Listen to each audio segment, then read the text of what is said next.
Hi friends, all of you good morning. చూడండి, మన ఇంట్లో మనమే వచ్చేసి మన కత్తి పెట్టెలైనా మనం యూజ్ చేసే చాకు అయినా ఏదైనా కూడా మనమే ఇంట్లో షార్ప్ చేసుకోవచ్చండి. అదేవిధంగా మనం వేరే వాళ్ళు వస్తారు, కొంతమంది సైకిల్ మీద ఫిట్ చేసుకుని వస్తారు కదా ఆకురాలు, దాంతో చేయాలని చెప్పి ఏం లేదు. మామూలుగా హార్డ్వేర్ షాపుకి స్మూత్ ఫైల్ ఇవ్వమంటే ఈ విధంగా ఫ్లాట్ ఫైల్ ఉంటుందండి.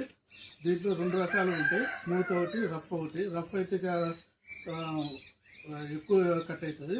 ఈ విధంగా స్మూత్ది ఫ్లాట్ ఫైల్ తీసుకొని మామూలుగా ఈ విధంగా మనము షార్ప్ చేసుకుంటే సరిపోతుందండి. ఇప్పుడు ఎందుకంటే ఇట్లా చేస్తున్నాడు ఫ్రెండ్స్, ఈరోజు మాంసం చెప్పింది కదా, అది తెగడంలే. అందుకనేసి మా బావ చెప్తే మాంసం అసలు తెగడం లేదు బాగుంటే సర్లే తీసుకురా నేను షాప్ చేసి ఇస్తా అనేసి అన్నాడు. అందుకని ఇంత ప్రయోగం చేస్తున్నాడు ఫ్రెండ్స్. ఎందుకంటే ఇంట్లోనే కొన్ని ఐటమ్స్ అయితే ఉంటాయి కాబట్టి మా ఇంట్లో ఉన్నాయి వస్తువులతోనే ఇట్లా చేసుకోవచ్చు. ఓకేనా? వీడియో నచ్చితే లైక్ చేయండి, షేర్ చేయండి, సబ్స్క్రైబ్ చేయండి ఫ్రెండ్స్. బాయ్ అండి.